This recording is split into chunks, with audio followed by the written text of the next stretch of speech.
So just over a year ago, I posted a video on this exact guitar, detailing the differences I noticed between this and a USA Deluxe Strat. So as it's been just over a year, I thought I'd do a quick video on some of the things that I've noticed that haven't been that great and some of the things that have. Now, fast forwarding over a year, I've had quite a story with this guitar. About 90% of it is completely self-inflicted, but it's all sorted now and I'm absolutely in love with the guitar, and I've got it to a place where it's playing better than it was when I filmed the previous video, and I was already happy when I filmed that previous video with this guitar. So I'm gonna start off with just a couple of negatives I've noticed with this guitar after owning it for just over a year. Just over half a year of owning it, the volume pot started to go.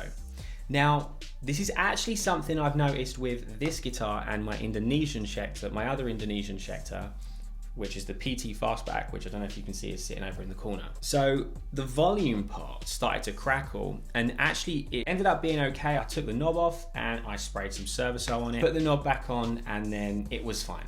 All good, all great. But then a couple of weeks later, it started to get a little bit worse, and every time I would have my volume on full at that top part, the pickups would crackle like mad.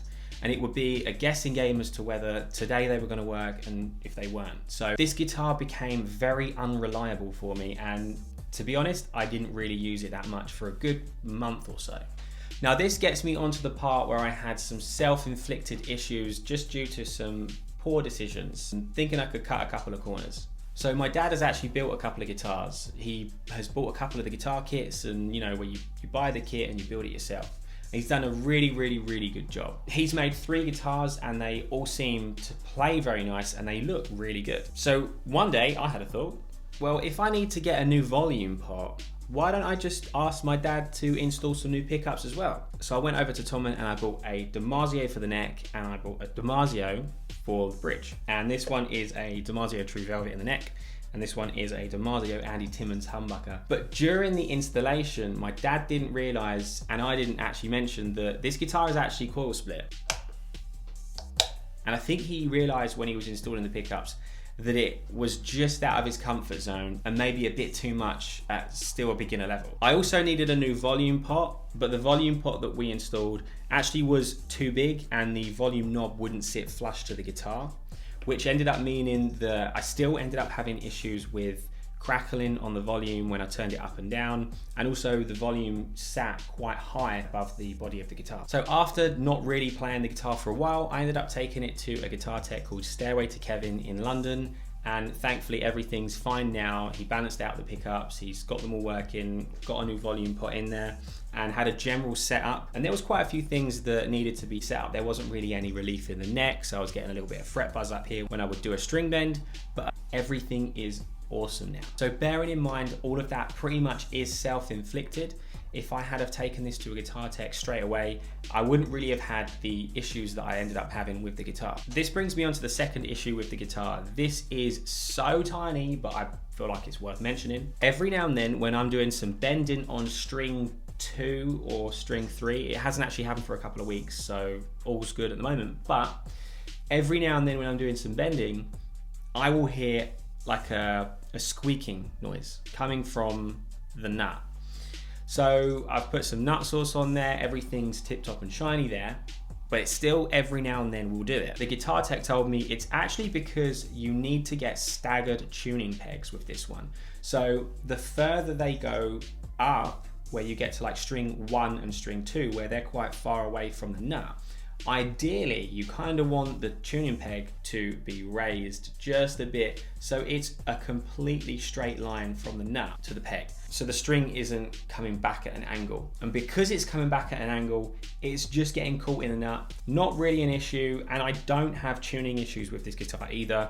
The tuning on this guitar is very good. But again, just something to note, probably not all guitars will have this. I noticed that my Gibson, the headstock on the Gibson is so far back, and I don't really have that issue on the Gibson. This isn't something that's going to happen to every single Nick Johnston Schecter, but again, something worth noting. Now, from the moment I picked this guitar out of the box and I ordered it online, the moment I picked it out and played it, I just knew I loved it. It feels so nice, and I really like playing Strat style guitars and prefer a thinner neck and a flatter fretboard. So this guitar is just an absolute dream to play. And ever since I've had it professionally set up, the guitar tech gave it to me to try to see if I liked it.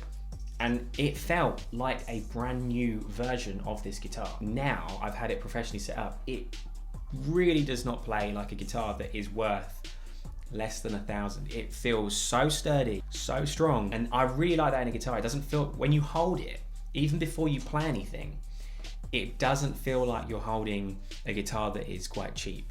£800 is still a fair bit of money for a plank of wood, but this doesn't feel like an £800 plank of wood.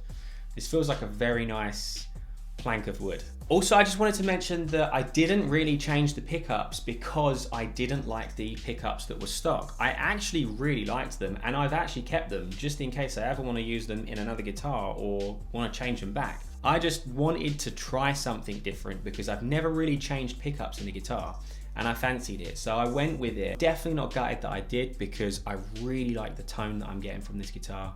It's such a nice guitar. But mainly sort of put aside the way the guitar sounds.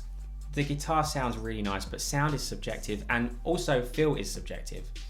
But the main thing I noticed with this guitar is just how comfortable it is to play and how comfortable it is to hold. Now, don't get me wrong, I absolutely love playing my Fender Strat. It is a beautifully made guitar and it feels amazing to play.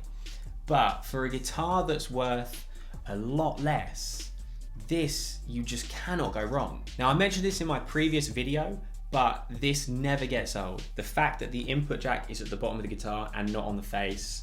There's only two controls, a volume and a tone, and they're pushed slightly down so they're out of the way. I can't explain how handy that is and how much more better designed that is. And it's so simple. It's just such a great little tweak on an already greatly designed guitar. Greatly? So if you're in the market for a new guitar and you fancy something, you know, quite comfortable, and you want a Strat, but you want something a little bit different, little twist on a Strat, definitely check this guitar out. I really don't think you can go wrong. Either order one online or try one in your nearest guitar store. I promise you, Schecter are not sponsoring this video. This is completely just my opinion. I've been playing the guitar for such a long time, and I'm very, very, very impressed with this guitar. This is actually the reason why I ended up buying another Schecter, because I just get the impression they make great guitars under $1,000. So here's a couple of tonal demonstrations. Everything you're going to hear is going through a GX100, the brand new system from Boss, which I will be doing a review on / demo soon. I'm just trying to get a little bit more used to it and accustomed to it, but again, that's a really good unit. So everything you're going to hear comes from there. All the amps, all the tones, all the effects from that little unit. So guys, don't forget to like and subscribe. It helps boost this channel out to a newer audience and helps this channel grow to newer heights. So on that note, thank you very much. I hope you enjoyed the tones, and I'll catch you in the next one.